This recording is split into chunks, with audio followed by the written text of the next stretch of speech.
Peter Bruegel el Viejo nació en 1525 y murió en 1569. Fue pintor, pero aparte fue un gran dibujante. Trabajó principalmente en Bruselas y en Amberes. Mientras que sus ideas sobre los seres humanos y el mundo eran propias del Renacimiento, su estilo pictórico se alejó de los cánones de la pintura italiana del siglo XVI, que generalmente se identifican con esta época. Este cuadro se titula La cosecha. Es de 1565, cerca del final de la vida del pintor. Sus figuras no se parecen a esculturas clásicas. Bruegel se inspira en el Bosco y en Patinir, y también en la costumbre popular, es decir, en el folclore. Es un pintor fundamental en el nacimiento de un tipo de pintura que los contemporáneos ya veían como alternativa a la tradición y que conocemos como pintura de género.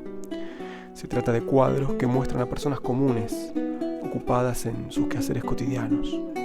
La pintura de género llegó a ser muy popular en Europa, sobre todo en el siglo XVII.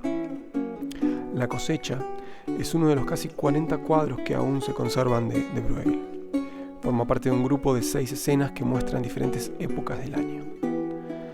En el siglo XVI era frecuente pintar cuadros de las estaciones o de diferentes meses del año. Era una forma de organizar el tiempo característico de la época. En esta escena vemos un día de verano con mucho calor y en lugar de héroes o dioses o santos hay campesinos. Algunos trabajan cosechando trigo. No vemos los rostros de varios de ellos, lo que les hace parecer anónimos o mecánicos. En el primer plano, un grupo de figuras está comiendo. Bruegel consigue que todos parezcan como muy concentrados en lo que hacen, especialmente el hombre que duerme la siesta, esa costumbre tan de pueblito. Pero aparte de contemplar un momento de la vida de los campesinos, tenemos la sensación de estar ante algo más trascendente, ante algo que implica un juicio de valor. Se discutió mucho sobre el significado de los cuadros de campesinos de Bruegel. Es importante recordar que se hacían para un público urbano y es necesario conocer la forma de pensar de ese público para poder entender sus cuadros. Las ideas sobre los campesinos que existían entre las élites del momento eran ambivalentes. Se les veía como ejemplo de un estilo de vida tosco y poco sofisticado, pero también y a la vez como personas que mantenían el contacto con la tierra y que no habían sido corrompidas por la vida de la ciudad. Pareciera que en el cuadro se plasman las dos. Tenemos la sensación de que el realismo de la representación implica un cierto respeto hacia estas personas y hacia su estilo de vida. El campo y los campesinos se ven como parte de un todo que funciona armónicamente. La manera de representar las expresiones de los rostros y las posiciones de los cuerpos hacen que las figuras de Bruegel parezcan muy humanas, en el sentido no solo físico, sino también psicológico y moral. Los ojos redondeados de la figura junto al árbol que nos mira son típicos de este pintor. El extenso paisaje se inspira en los cuadros de Patinir.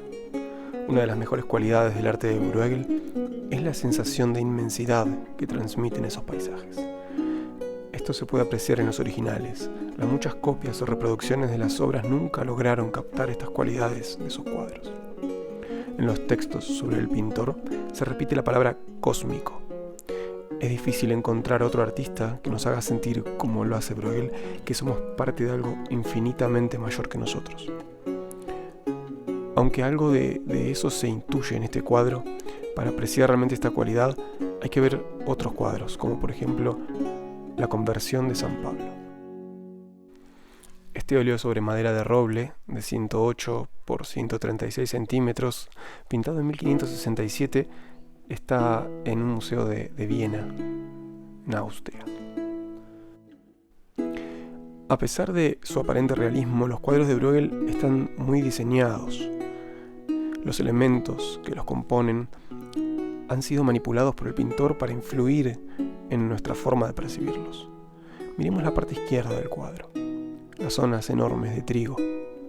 Sus contornos superiores se prolongan en un camino que conduce nuestra vista hacia el fondo de la parte izquierda de la escena. El árbol que vemos en primer plano ayuda a alejar los planos de fondo, el pintor podría haberlo puesto en el centro del cuadro, o en alguno de los bordes, como enmarcando la composición. La decisión de situarlo cerca, pero no justo en el centro de la imagen, aporta también cierta tensión. Las ramas se superponen como solapándose sobre otros árboles y sobre una iglesia. Es obvio que el pintor no pinta lo que está viendo. La decisión de agrupar las ramas sinuosas de varios árboles y la iglesia en tan poco espacio es una decisión creativa que condiciona nuestra relación con la composición.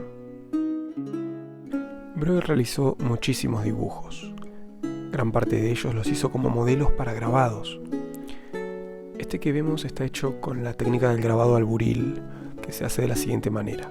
Un grabador reproduce el dibujo original sobre una superficie de cobre con una herramienta de metal que se llama buril, que vemos en esta imagen.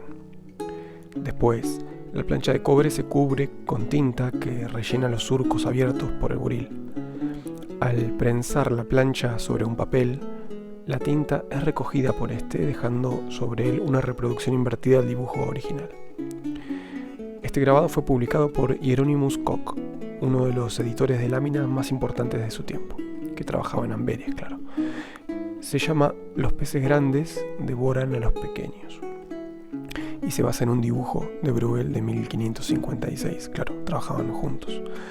En la esquina de abajo a la izquierda vemos una inscripción según la cual el dibujo en el que se basa la estampa es de El Bosco, pero es porque el editor debió pensar que podría vender mejor la imagen con esta atribución, que como si fuese una obra de Bruegel, que es el autor. En la parte de abajo se explica el contenido de la imagen. La inscripción en latín dice lo siguiente: los peces pequeños son el alimento de los grandes. La inscripción en holandés dice: mira, hijo, siempre he sabido que los peces grandes se comen a los pequeños. Es interesante que, si bien dicen lo mismo, al decirlo de otra manera, cobra completamente otro sentido la frase. En la escena vemos varias figuras y acciones que confirman esta idea, digamos, insistentemente. El niño apunta hacia un hombre que extrae un pez de otro. A la izquierda, un pez con patas lleva a otro en su boca, indicando que lo que vemos no es aplicable solo a los peces, o al menos a que todos los peces que tengan patas también son afectados por el dictamen de la inscripción. Esta estampa nos muestra el lado del arte de Bruegel más parecido a El Bosco. También pintó cuadros que se inspiran en este artista, entre ellos está este, El triunfo de la muerte. Ejércitos de esqueletos avanzan destruyendo todo lo que encuentran a su paso. Destruyen toda la vida que hay en la tierra. El paisaje infernal se inspira en El Bosco y refleja la terrible realidad de las constantes guerras de religión que asolaban Europa. En la esquina inferior izquierda, un esqueleto muestra un reloj de arena a un rey, recordándole que su tiempo ha terminado. Otros 4 grupos de 2 o 3 figuras se disponen junto al límite inferior del cuadro. El grupo central muestra un esqueleto cortando la cabeza de un peregrino. Los amantes que forman el grupo de la derecha adaptan su postura a la esquina del cuadro, como lo hace el rey en el lado contrario. Muchas veces se conocía a Bruegel como el Nuevo Bosco, y ese apodo se debe a cuadros como este. Si observamos los personajes y los detalles del cuadro con atención, vamos a ver que a pesar de su parecido con El Bosco, Bruegel es un artista muy personal.